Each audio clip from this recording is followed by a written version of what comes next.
Welcome to IVF This, episode 193, IVF and the Someday Syndrome.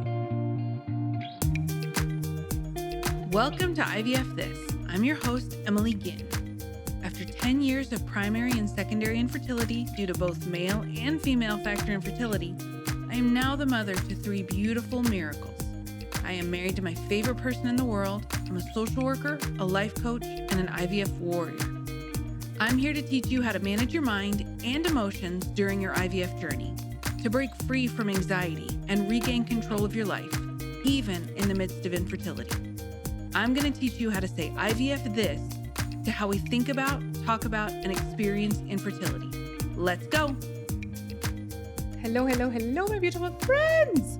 I hope you're all doing so well. Welcome back to the IVF This podcast. This is the first episode of 2026. It's going to be an amazing year. We're going to will it into existence. It's an amazing year. And I'm really excited about today because we get to talk about one of my favorite concepts that I think every single person that I've ever coached has some form of flavor of this. It's one of my favorite psychological concepts, to be sure. And it's a very universal thing, and it's called the arrival fallacy. I cleverly titled this Someday Syndrome because sometimes I think a little whimsy in the IVF This podcast episode titles is called for, but what we're really talking about is the arrival fallacy. And you may remember I touched on the arrival fallacy in the episode dedicated to graduating, but today we're going to go all in. The arrival fallacy is one of the quiet, sneaky culprits behind a lot of the emotional whiplash that we experience in fertility treatments. And so I think for that reason, it deserves its own space. So let's dig in. What is the arrival fallacy? Coined by positive psychologist Tal Ben-Shahar, who's one of my favorite psychologists. If you couldn't tell, a lot of my work is grounded in positive psychology and acceptance and commitment therapy. So he is one of my favorite psychologists ever in the history of all things. But he coined this term, and the arrival fallacy is the belief that once I get to X, I will finally get to feel Y. Once I get the positive beta, once we make a blast, once I graduate, once I'm in my second or third trimester, once I have the baby, the idea that your emotional experience will magically and permanently shift once you arrive at a milestone. It's seductive as hell, and it makes perfect sense. And yet it's actually not, almost never how our brains work. Because the arrival fallacy assumes a static human, a person who will arrive at said milestone, exhale deeply, and then live forever in a bubble of certainty, gratitude, joy, or relief. We're not static. We're not. We do not live in a vacuum. We are dynamic, complex, and layered beings, especially during infertility and IVF, where every single milestone comes with new uncertainty, new decisions, new emotions that maybe you didn't even know you were capable of. So I think a lot of life has the arrival fallacy baked into it. Jobs, relationships, buying a house. IVF is like a masterclass in the arrival fallacy.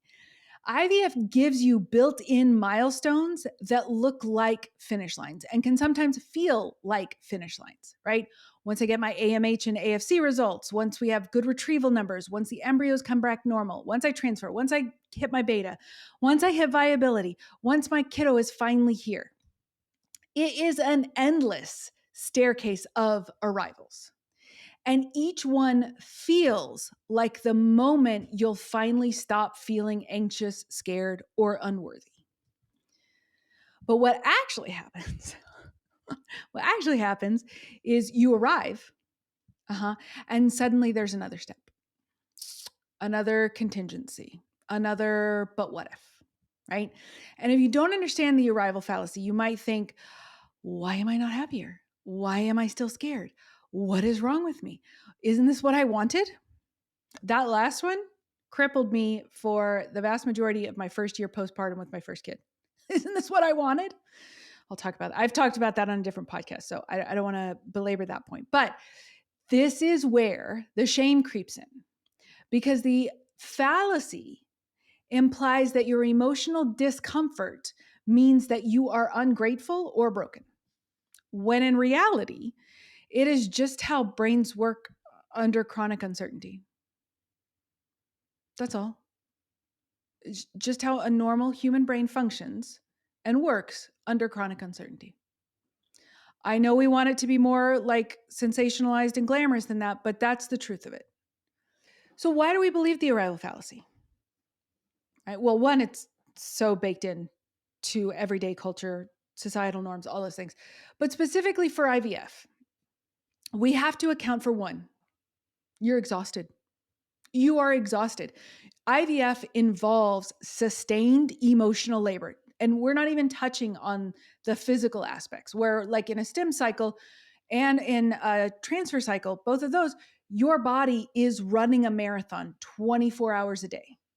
This is especially true during stim cycles, but just as true during pregnancy and therefore within the transfer cycle. Your body is running a marathon. So it's emotionally heavy labor and physically heavy labor. Okay. Your brain is screaming out for a finish line. So it kind of creates imaginary ones. The second way that we believe the arrival fallacy, or that we are subject to the arrival fallacy, we want relief more than anything. Again, IVF isn't just a medical process, it's an existential one. Your family, your identity as a parent, the life you want, it's all wrapped up into it.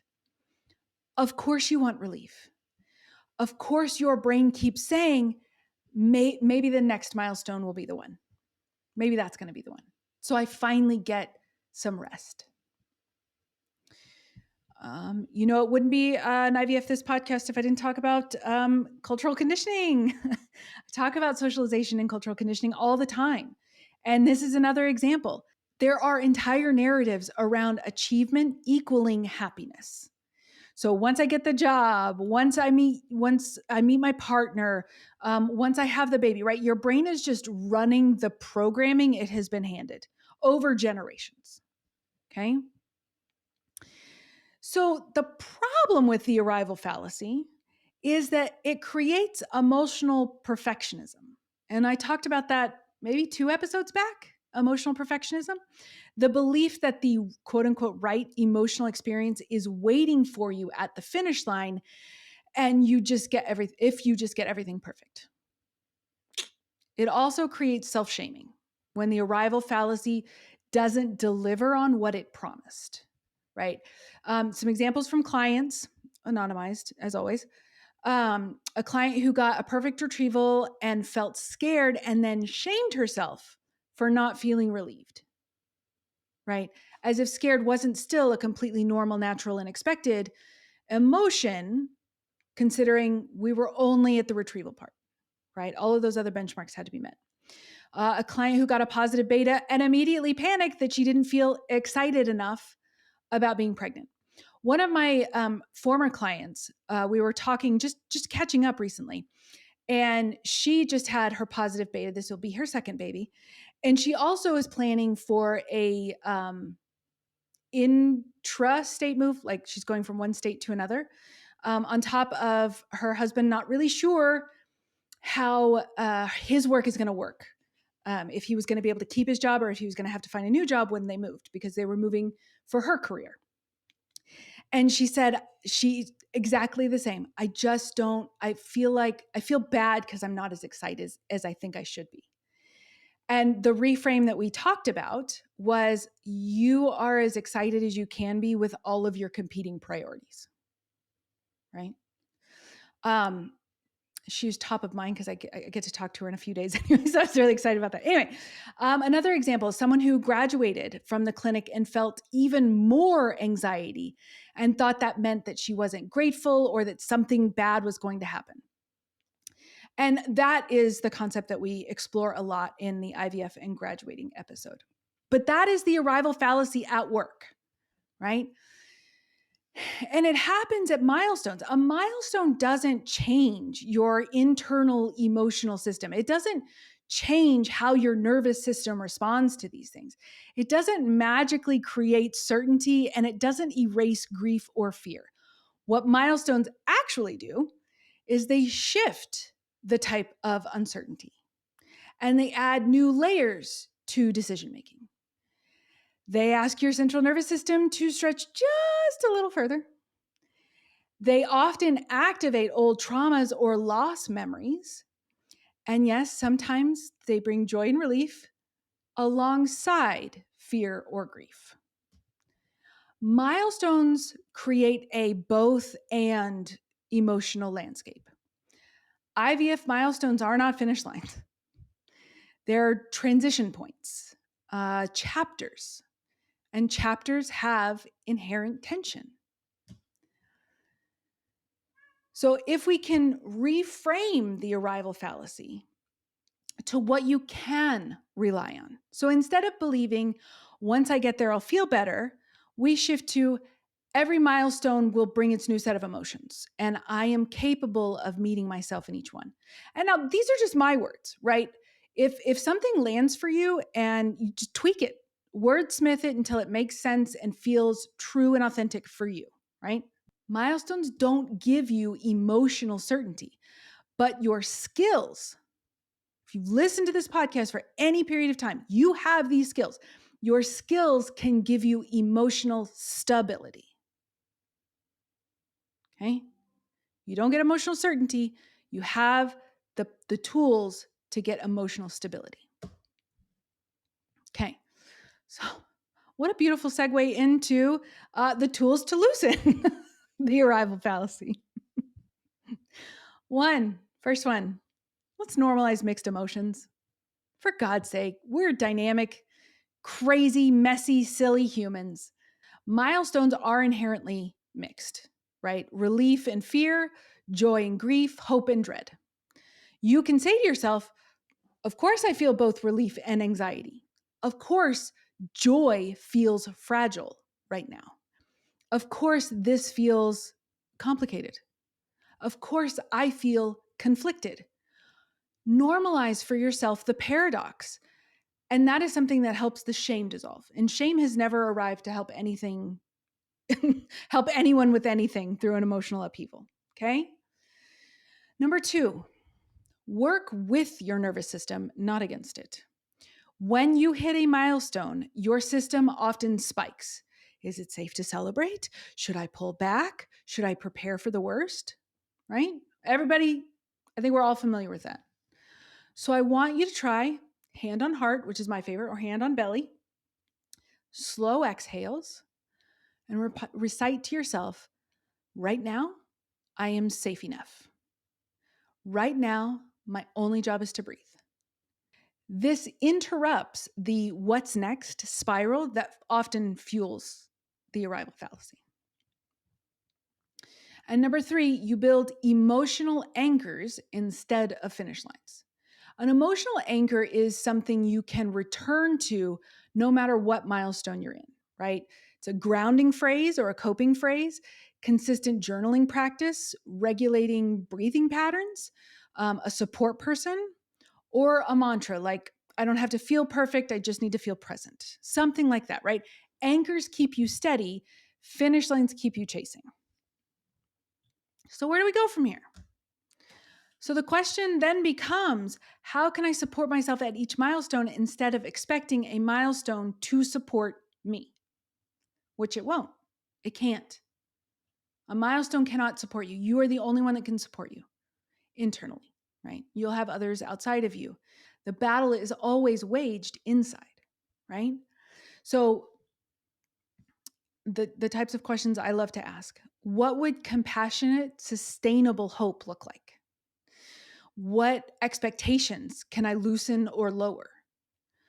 What would it feel like to stop waiting for the quote unquote arrival and start supporting the right now?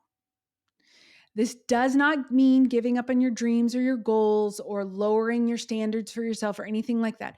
It means removing the emotional mirage around them. that somehow my life will be better if I get to this point. It's going to be mixed. It's going to be a big mixed bag no matter what, right?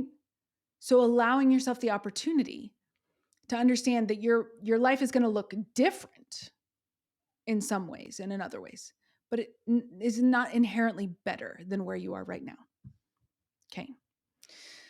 So my beautiful friends, nothing about the arrival fallacy means you're doing IVF wrong. Everybody has it. Simply means you're human, a human navigating one of the most emotionally demanding experiences someone can have. Milestones are allowed to feel good. You're allowed to feel good. You're allowed to feel excited and hopeful and joyful. They're also allowed to feel scary. It's completely normal. They're allowed to feel like not enough without meaning you're not grateful. And none of that means anything is wrong with you, ever. What matters is learning to be with yourself in the in-between the milestones. Learning to anchor instead of chase. Learning that emotional piece doesn't live at the finish line. It lives in your capacity to meet yourself with gentleness right now. And that is what I want each and every one of you to experience. That lightness and that ease with which you can tackle any problem or manage, handle, survive any emotion. Okay? Kicking off 2026 hard. I am with each and every one of you. I adore you. Don't you worry. We got plenty of topics. You know, I'm always going to come with the topics. So stay tuned in. I hope everything about this year is what you dreamed and what you hoped for. Have a great week. I'll talk to you soon. Bye-bye. Thank you for listening to this week's episode of IVF This. If you like what you've heard, click subscribe and follow to make sure you don't miss an episode. And if you want to learn more, head over to www.ivfthiscoaching.com to learn how to work together.